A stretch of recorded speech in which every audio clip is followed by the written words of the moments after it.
story of the kings and queens of England is more surprising than you might think.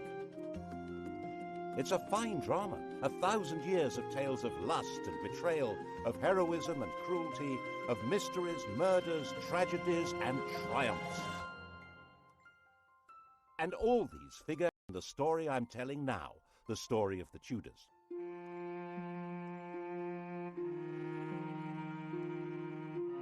Above all, though, the story of this great dynasty of rulers is a tale of passionate love affairs and what happens when love and high politics collide.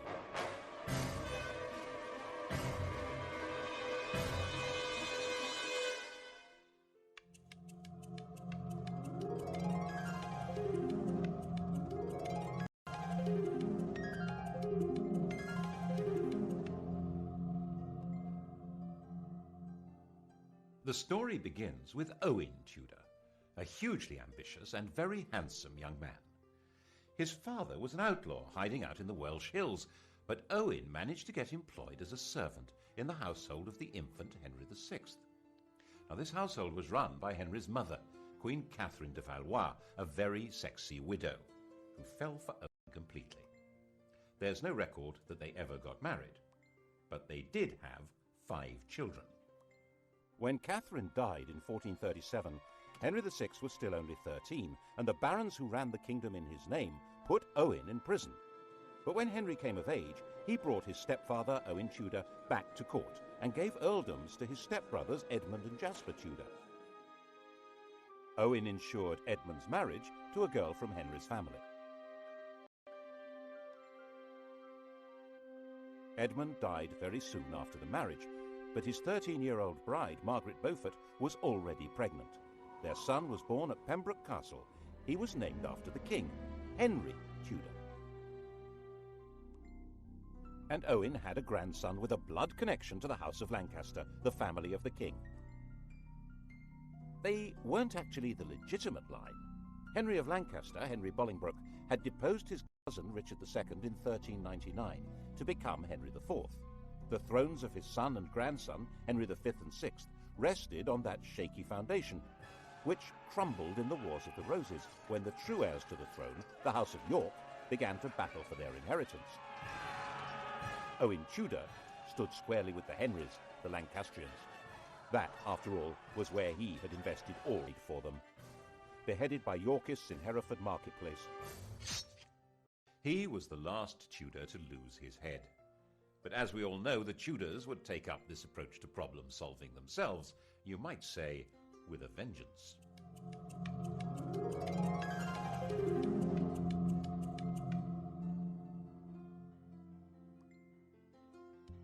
Edward of York seized the throne, Edward IV, and Owen's 4-year-old grandson, Henry Tudor, began what would be decades of living on the run or as a refugee. 3 years later, King Edward did something that would eventually give Henry Tudor everything Owen had wished for. He fell in love, and that began a chain of events which altered all England's history. When Edward was about 20, he was waylaid by an attractive widow of about 25 who was trying to recover her late husband's property. Edward, 6'3" tall and really very good-looking, wanted to help, and he became besotted. It seems she persuaded him to secretly enter into a contract to marry her.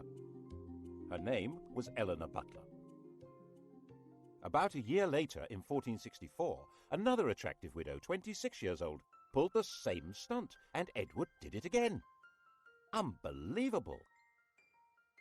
This time the lady was called Elizabeth Woodville, and this time it wasn't just a contract to marry, it was a full marriage to a commoner. When Elizabeth Woodville was crowned in Westminster Abbey, the whole of Europe was scandalized. Marriage was all about alliances of power and property. Marrying a penniless woman for love was simply disgusting. The negotiators trying to arrange a proper royal marriage were humiliated. And when Edward heaped honours, wealth and titles on Elizabeth's relatives, the Rivers family, the nobility of England were outraged. They were, quite frankly, getting completely above themselves. If anyone had known about Edward's promise to marry Eleanor Butler, things would have been even worse. But she was quietly shut up in a convent and died in 1468. As it was, Edward lost so much support that in 1470 he was actually driven out of England, and Henry VI came back to the throne. A few months later, Edward came back into London and regained the crown, thanks to the strong support of London merchants to whom he owed money, and even more, it was said, of their wives and daughters, who really seemed to have found him romantically interesting. Which, face it, Henry VI certainly wasn't, unless you fancied an elderly saintly scholar who'd lost his mind. In the battles that followed, Henry's son, another Edward, was killed, and King Henry himself, captured, disappeared into a prison and was never seen again. The whole male line of the House of, except for one fragile thread, Margaret Beaufort and her 15-year-old son Henry Tudor. Not that they had any claim to the crown. Of course, the Lancaster dynasty had begun by simply usurping the throne, but on top of that, Margaret's grandfather was illegitimate. A law had been passed to make him legitimate, but it also barred him and his descendants from the succession. And that would probably have been that, if it hadn't have been for Edward's little secret, which didn't emerge until Edward himself was dead. He was only 41 when he fell ill and died. His son, the Prince of Wales, also called Edward, was just 12 years old. Everyone refers to this young man as Edward V, but he was never crowned.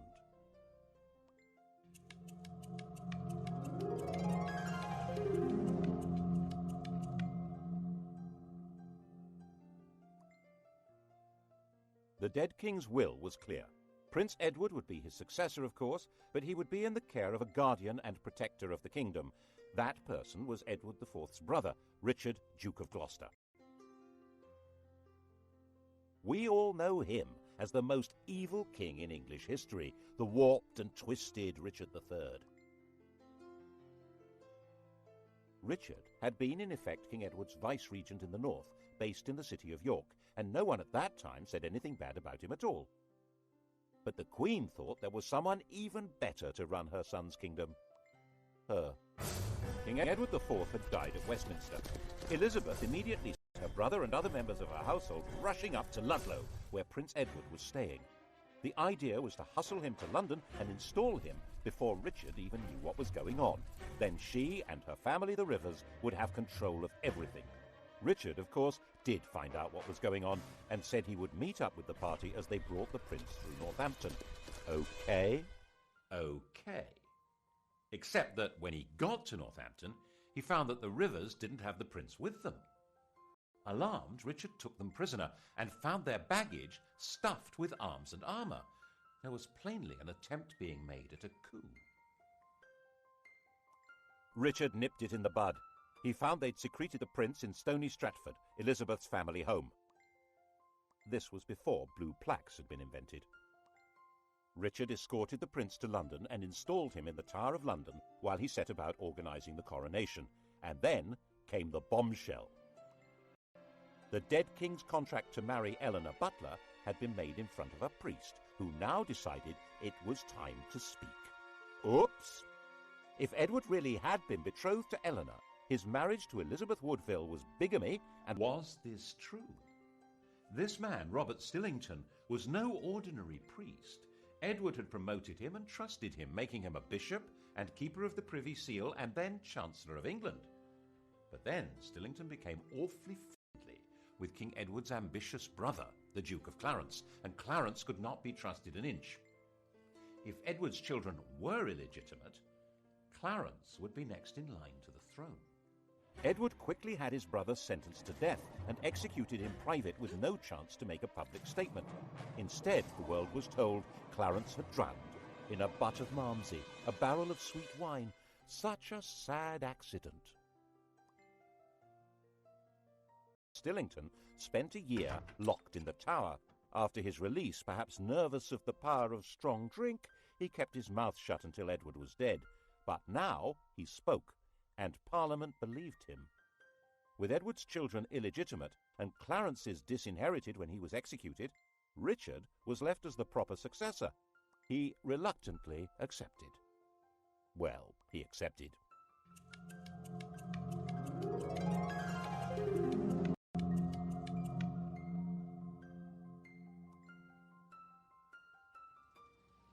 And the Tower of London changed from the Prince of Wales's palace into his prison. He shared it with his brother. Neither was ever seen again. Did Richard have them killed? No one knows, but later the evidence was going to be shaped as far as possible to make him guilty. He's been said to have personally killed Henry VI and Henry's son, whose widow he married, and done the dirty deed with Clarence and the Mumsy, quite apart from the murder of the princes in the Tower. The picture of Richard that's come down to us, the hunchbacked, sinister and ruthless tyrant, is a caricature painted after he'd been deposed and immortalised by the Tudors' greatest propagandist, William Shakespeare. One of the buildings inside the Tower of London was even given the name the Bloody Tower to associate it with Richard's foul murder of the princes, though they almost certainly were in a different building anyway. He'd certainly been a popular figure in the north of England, where his brother had charged him with healing the divisions of the Wars of the Roses, but it only took 4 months for a rebellion to emerge against him. The rival candidate was, of course, the boy across the water, now not such a boy, Henry Tudor. The House of York was now as extinct as the House of Lancaster. Henry Tudor was all there was for disappointed Yorkists as well as Lancastrians. And there were plenty of disappointed Yorkists. Richard gave positions, power and wealth to men he trusted, whom he'd got to know in the north of England, leaving a lot of southerners out in the cold who thought they could do much better under a more sympathetic French soldiers. Owen Tudor's grandson landed at Milford Haven in Wales on the 1st of August 1485. 3 weeks later, when he came to do battle at Bosworth, his force had grown by just 3,000 men. Richard came to the battlefield as rightful King of England. Before the battle began, he held a coronation ceremony, restating his right of true succession to the crown, a right which Henry Tudor did not possess at all. Actually, given the fact that his family was specifically barred from the succession, he had pretty much less claim than anyone else there. But that's not how things were working out. Richard III was the last English king to die on a battlefield. The crown of England was found lying under a bush at the end of the Battle of Bosworth and placed on Henry Tudor's head. And Henry understood how you rule England. Not by winning over great nobles, they'd pretty well all been wiped out, but by winning over public opinion. The pen is mightier than the sword, especially when it tells the story of what happened.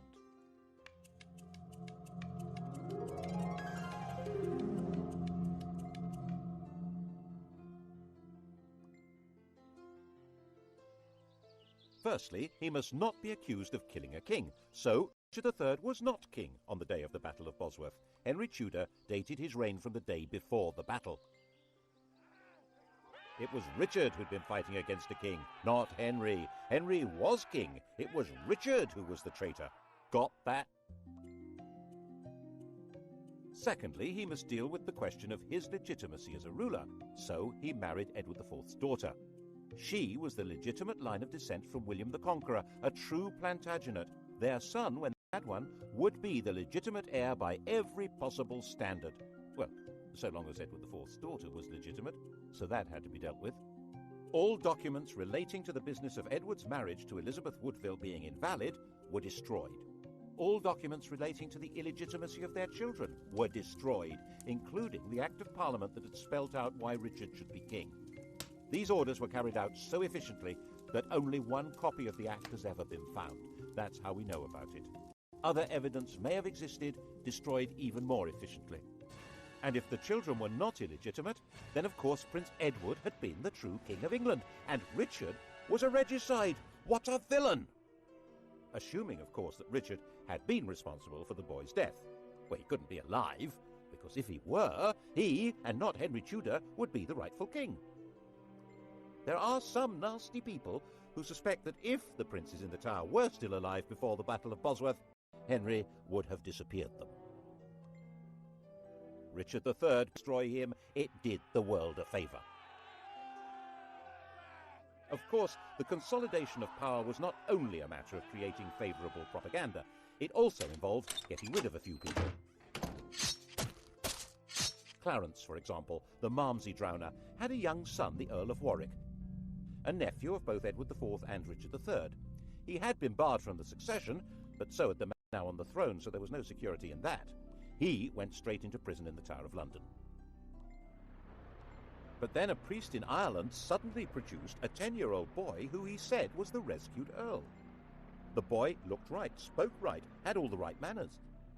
He was solemnly crowned in Dublin Cathedral as Edward VI, and a force of Irish supporters backed by Flemish troops then landed in the north of England. They were supported by the Earl of Lincoln, John de la Pole, who was also a nephew of Edward IV and Richard III. He was their sister's son. In fact, Richard III, who had no children, had designated John as heir to the throne. John knew perfectly well that the child was an impostor, called Lambert Simnel, who had been carefully trained for the project. The rebels had obviously assumed that Henry had killed the Earl of Warwick, so wouldn't be able to prove that Simnel was an impostor. They were wrong. The prisoner, still alive, was put on public display, and the rebels were crushed. But never missing a trick, Henry forgave the child and gave him a job in the royal kitchen. He grew up to be a royal falconer. Another impostor appeared in 1492, this time claiming to be the younger of the princes in the Tower, Richard, Duke of York. His real name was Perkin Warbeck, and he stayed on the continent collecting support from anyone who fell out with Henry. Henry had persuaded Parliament to set up a special court to try members of the nobility who were a threat to the crown. A number of Warbeck's supporters suddenly found themselves arrested, tried for treason, and facing execution.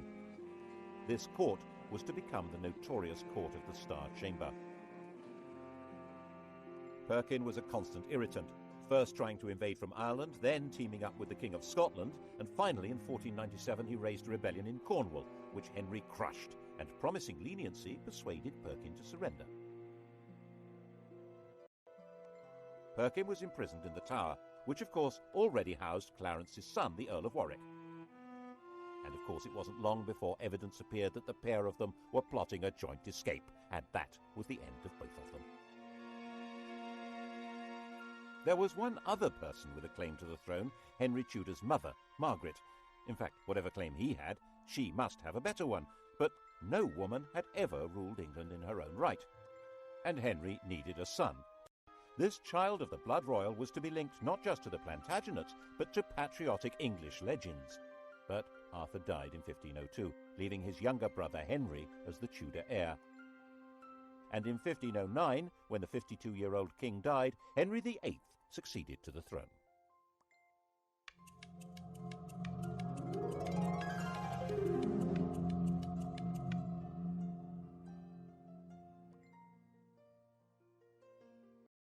He was the perfect king, a king out of the storybooks. He was 17 years old, extremely well educated, extremely good looking, with polished manners and the style and physique of an athlete. He also had an unchallengeable claim to the crown, and to secure the succession, Henry VIII married the woman to whom he'd been betrothed for 7 years, Catherine of Aragon, his dead brother's widow. The Spanish worried that this was against church rules, and so the Pope granted a dispensation. In fact, this was all rubbish. While the Bible specifically forbids a man from sleeping with his brother's wife, it actually insists that he must marry his brother's widow. Anyhow, 2 years later, Catherine gave birth to a son, but the infant soon died. So did the next. In fact, the marriage only produced one child that lived, a girl called Mary. Henry was effectively all-powerful. There were no great barons anymore in England, and his father had left a well-stocked treasury. Parliament consisted to a large extent of men who depended one way or another on royal favour, and the countryside was controlled by justices of the peace who served the government. You can see the change in the very nature of power from the home of Henry's Chancellor. 50 years earlier, Edward IV's Chancellor had been a Neville, the son of the Earl of Salisbury. In those days, an Englishman's home had been his castle. Middleton Castle, actually. It was his father's home, and that great lord had also been Chancellor. Independently powerful men, based in a mighty fortified palace. But under the Tudors, the great power of the Nevilles had been broken. Middleton Castle was in the hands of the king. When Henry VIII's Chancellor Wolsey built himself a home, it certainly wasn't a castle. It was this magnificent palace, Hampton Court. Glass windows instead of arrow slits and chimneys instead of crenellations. No one needed a fortified house under the protection of a great king, and it was all at Henry's pleasure. If Wolsey didn't deliver what the king wanted, he was entirely dispensable. And that, of course, is what happened.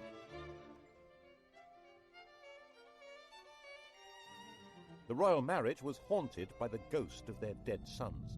By the end of the 1520s, Catherine was in her late 40s, had stopped getting pregnant, and there was still no male heir, just a daughter.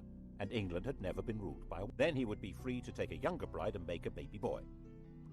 The bride in question, Boleyn, was already well installed in Henry's life. Henry, who'd already enjoyed her sister as his mistress, had wooed Anne with enthusiasm. He married her in 1533.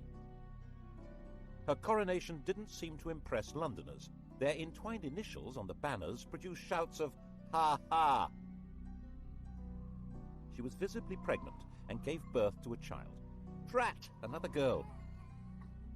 She was named Elizabeth, and little Mary was declared illegitimate. The legality of this marriage must be sorted out before her next baby. That was Wolsey's job. He had to persuade the Pope that his predecessor should never have allowed the marriage to Catherine. Henry fancied himself as a theologian. He'd written an attack on Luther, which became a bestseller, and the Pope had declared him a defender of the faith. A proud boast which he stuck on the coinage and has remained there ever since. Every English monarch is fid deaf. So he told Wolsey exactly how the argument should be put to the Pope. Wolsey could probably have swung it if he'd been left alone. As it was, he failed and lost his job. And the Pope had also failed. So Henry, the defender of the faith, filed the Pope. To achieve this drastic act, having himself legally declared the supreme head of the Church in England, required an extraordinary shift in power. He had to find a way of giving the nation a voice so that it could say what he wanted. That way was through Parliament.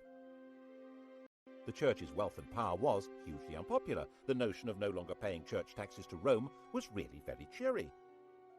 But it wasn't as simple as that. Some people believed that the Pope really did represent divine authority. And for many others, there was a fear that the Pope might excommunicate their customers on the continent if they continued trading with them.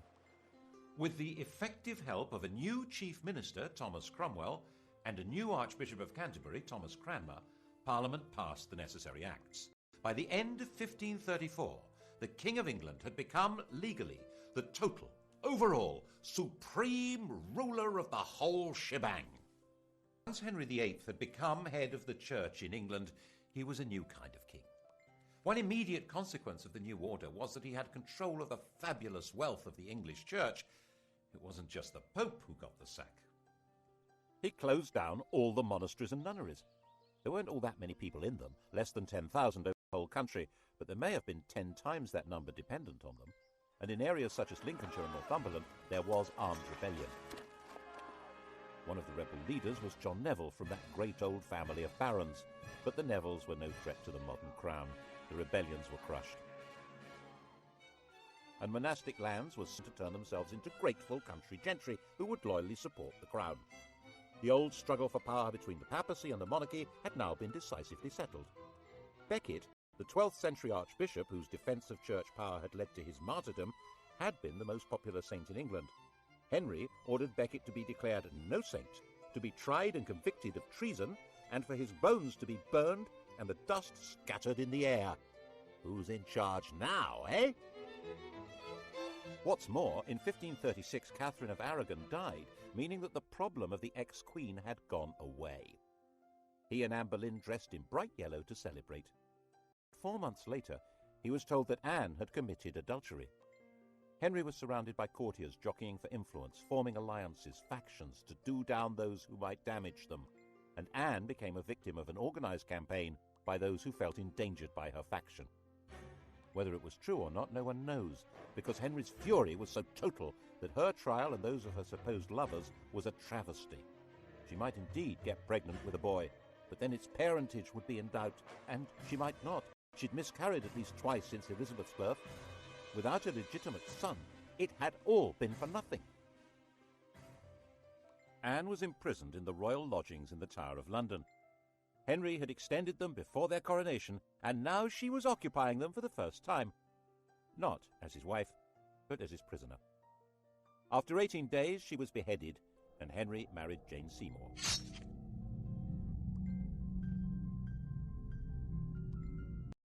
England after the death of Anne Boleyn was a kingdom like no other.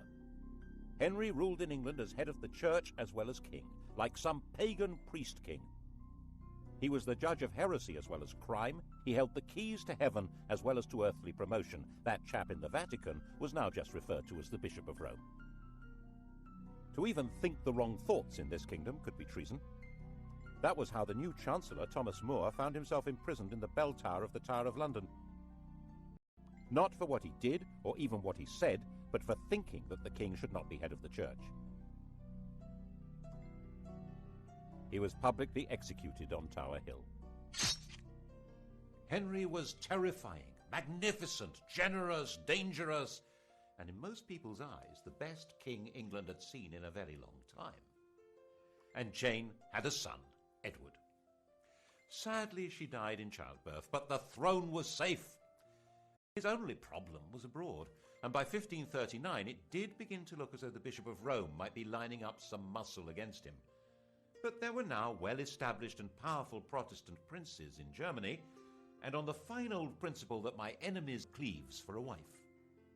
The defender of the faith, intellectual scourge of the Lutherans, had married one. Actually, neither of them was much interested in theology, or in each other. Henry, now fat, with an ulcerating leg and a vicious temper, his 23-year-old wife was plain smelly and lacking in all the graces. He called her a Flanders mare, and they both quickly agreed the marriage was a terrible mistake. Fortunately, it was soon discovered that she had a pre-contract of marriage with someone else, and so there never had been a valid marriage to Henry. The only casualty was Thomas Cromwell, who'd set the whole thing up, and who now went to the block. Well, him and one of Anne's ladies-in-waiting, Catherine Howard. Her destruction began when More's ended. She was a kind of well-connected Monica Lewinsky figure, a teenager with sex on her mind who wanted to seduce the most powerful man around. And he fell for her and married her. And when she carried on being sexy and had sex with other men, he flew into another tempestuous rage and had her beheaded. Her lovers' heads were mounted on London Bridge. Henry decided to marry John Neville's widow, Catherine Parr. She was extremely nervous, but had no choice. She worked hard at trying to keep Henry's temper in check, moderating his ferocity towards people he thought were traitors or heretics, and persuading him to acknowledge Mary and Elizabeth as his legitimate children. His death, 4 years later in 1547, was obviously a huge relief.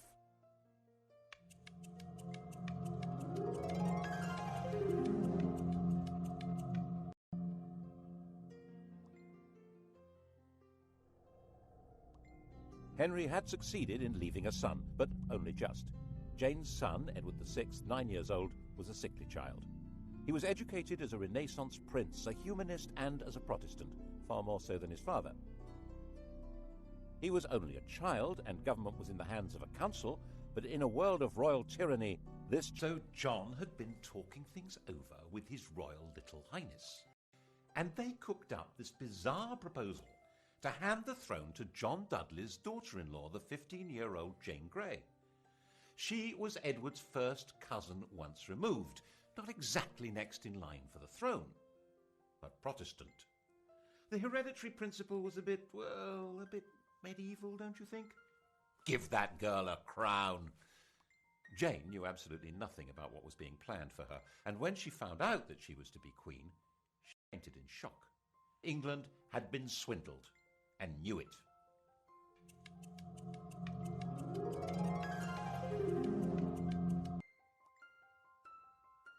Jane came to London as queen, but was she? Everyone's eyes turned to Mary. Throughout all that had happened since Henry had disowned her, Mary had very publicly maintained her Catholic faith and the public celebration of the Mass. She'd become a symbol of resistance to tyranny, and whenever she appeared in public, she was mobbed and cheered. And now Mary announced that she was the proper heir to the throne, and she was going from her home in Framlington in Surrey to be crowned in London. The journey was a procession through villages and towns filled with cheering crowds. She entered London to the greatest street party the city had ever seen. The dancing, drinking and bell-ringing went on all night. After just 9 days as the first woman to rule England, Jane was placed under arrest by her own father, who was supposed to be her chief defender. She was imprisoned, and Mary felt obliged in the end to have Jane executed. It didn't help that her father joined a rebellion against Mary. But by then, 6 months after her triumph, many people were ready to rebel against Mary. The defiant woman who'd stood against tyranny was now on the tyrant's throne. The English didn't actually like the papacy, but Mary did. The English didn't like Spain, but Mary did. She married its king, Philip II. And the English didn't like being forced to subscribe to religious beliefs on pain of death.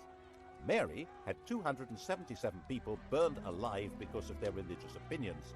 Bloody Mary. Unable to have children, a bitter invalid, England's second queen died in 1558, 42 years old, the most detested ruler in all England's history. There were celebrations almost as fervent as had greeted her arrival 5 years before.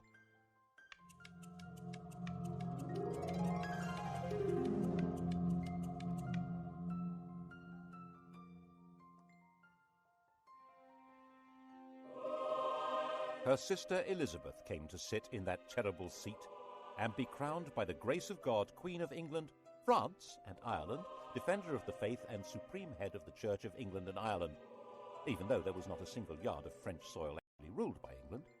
Calais, England's last little piece of France, had been lost just before Mary's death. England had become an island, and its queen would have to be an island too. She couldn't marry because that would create a king who would be either a foreigner like Philip or an opportunist courtier who'd come trailing faction and enemies in his wake. She would be both queen and king, the virgin queen ruling from a tyrant's throne over a people whose support was essential. Monarchy in England was a paradox, and Elizabeth's solution to the paradox was wholly bizarre. Male successors. That had not materialized, and now Elizabeth would choose to have no child at all. How would the crown survive? Elizabeth succeeded to the throne when she was 25 years old. By that age, women were generally married with children, but Elizabeth had never had any intention of doing that. Her father had killed her mother. His behavior towards his other wives had been equally dreadful. At 14, Elizabeth had announced that she would never marry. In fact, her survival through Mary's reign had depended on her being free of any association with anyone else. The slightest hint of her involvement with other people could have made her seem to be connected with plots against Mary and would have led to her execution. She stayed mute, giving no sign of a religious, political, or emotional attachment that might destroy her. By the time she came to the throne, the persecutions of her predecessors had left it a stark and lonely place. 9 bishoprics were vacant. There was only 1 duke left alive, and the treasury was empty. She had no close relatives left alive. The heir to the throne was her aunt's granddaughter, Mary, Queen of Scots, a Roman Catholic. No one knew whether Elizabeth was a Roman Catholic or a Protestant. The first test came over the oath of allegiance. Elizabeth insisted that, like her father, people must acknowledge her as head of the church. The bishops, Roman Catholics appointed by Mary, said that in that case none of them would allow her a coronation. Well, all except for the Bishop of Carlisle. He did the honours, and the popular acclamation for the new queen was terrific, and she shouted back, "God a mercy, good people." Elizabeth interpreted her religious role in a new way. She declared that she didn't mind whether her subjects were Catholic or Protestant, so long as they were loyal. She'd survived by being very careful about what she said and did, and that was how she coped with sovereignty. She dared not marry or be touched by scandal, but her every move was watched like any modern royal, maybe more so. To the extent that her laundresses were bribed by ambassadors who wanted to know whether her periods had stopped in case she was pregnant.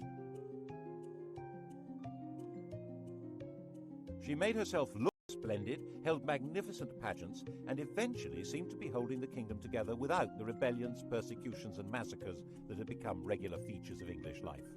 She managed this in partnership with an immensely loyal and capable minister, William Cecil, and constantly teasing the world with a showy flirtation with the Earl of Leicester, Robert Dudley. But the love affair she really encouraged was to have the nation adore her.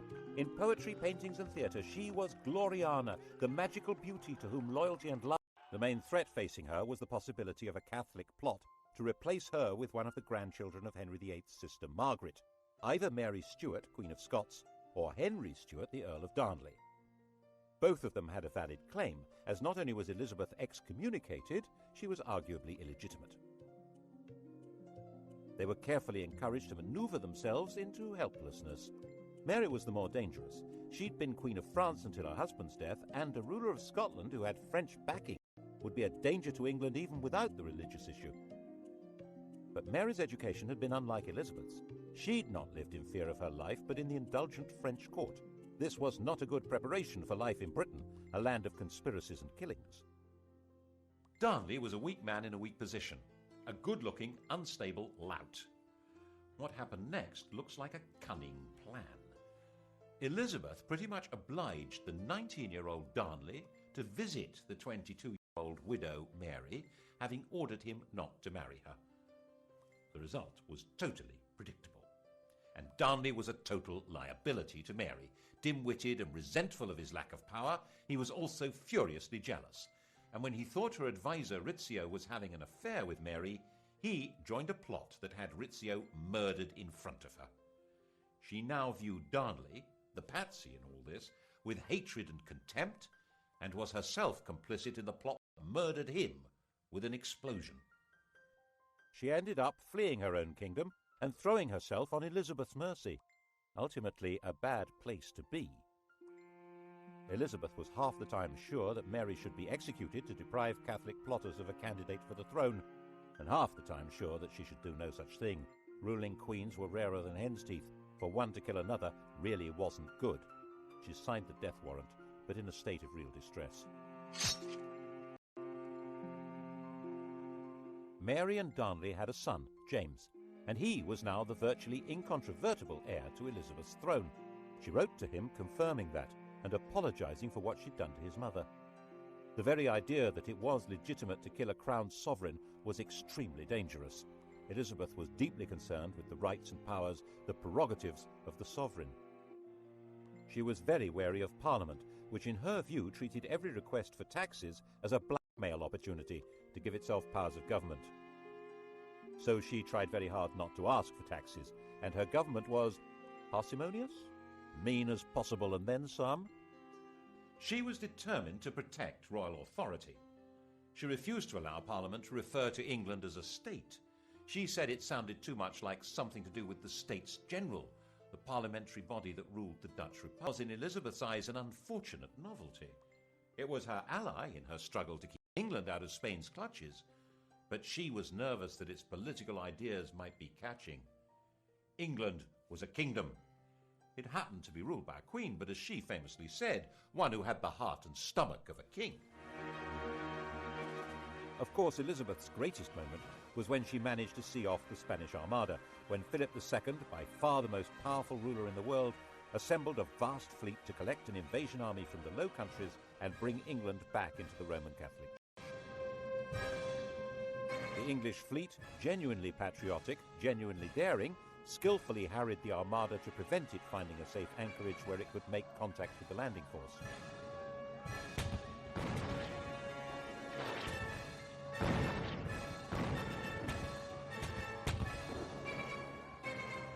When the Spanish decided to sail home, they were hit by strong winds and heavy seas that were too much for many of these Mediterranean cargo vessels.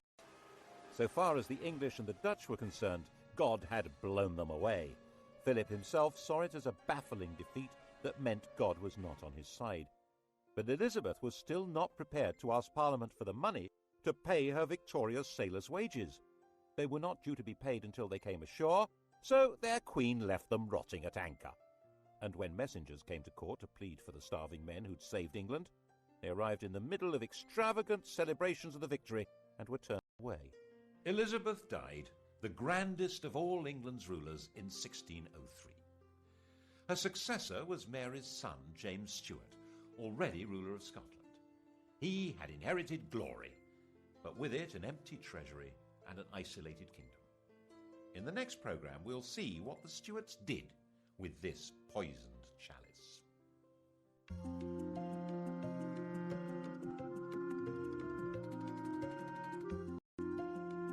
On to the Stuarts tonight at 10, and to test your knowledge of Henry VIII and his 6 wives, Sky Digital viewers press red.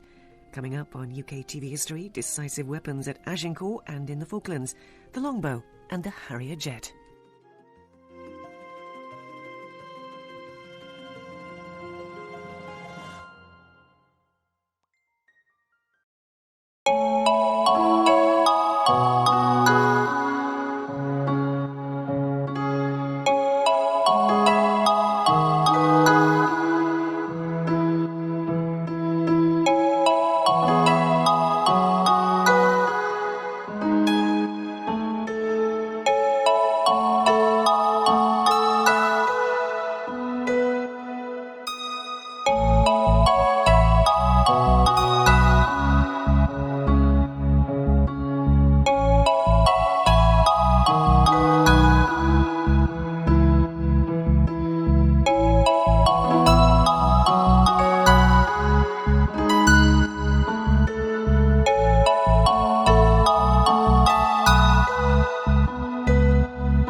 specifically barred from the succession, he had pretty much less claim than anyone else there.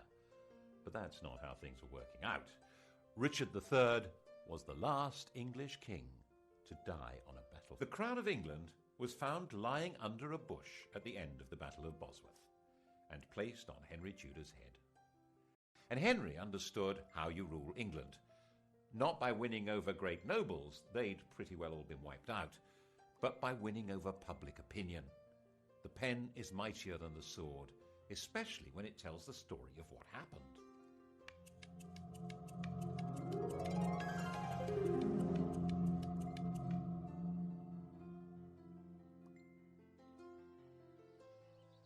Firstly, he must not be accused of killing a king, so Richard III was not king on the day of the Battle of Bosworth. Henry Tudor dated his reign from the day before the battle.